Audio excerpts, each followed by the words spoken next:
Много ми е трудно да говоря след Иляна, защото тя каза много. Благодаря на прекрасната публика. Вие сте страхотни. Винаги сте ни подкрепяли, винаги сте били в тежките моменти до нас, за което съм ви много благодарна.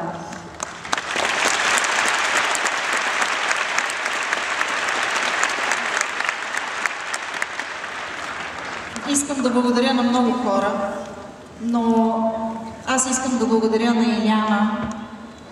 Започнах при нея на 6 годинки и още от тогава се чувствах специална, защото попаднах сред нейните 5 момичета.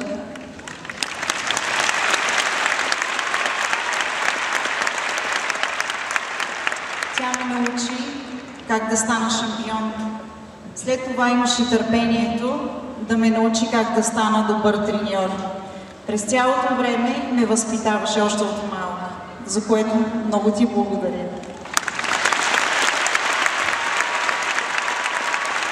Тя е главният виновник аз да съм сред най-добрите треньори.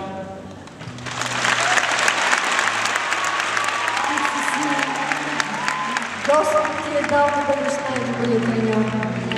Благодаря.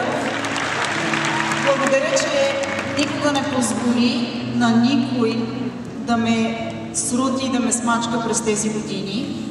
Благодаря ти, че повярва, че мога да довърша започнатото от тебе.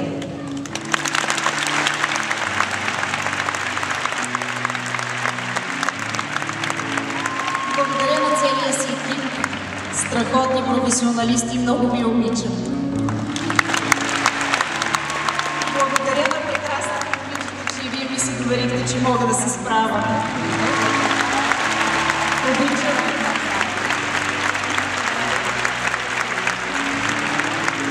А сега ми позволете да ви представя новите момичета.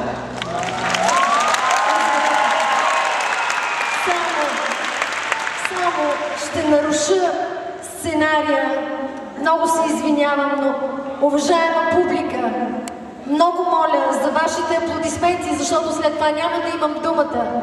За човекът, на който благодарение станахте свидетели на тази цялата красота. Калоян Лалев, Кайо, моля ви, вашите аплодисменти за целия му екип, който направи това прекрасно събитие. Калояне, благодаря ти от цялото си сърце и душа. За мен беше удоволствие да работя с такива професионалисти. Моля, прожекторите нека да покажат главния виновник за това събитие.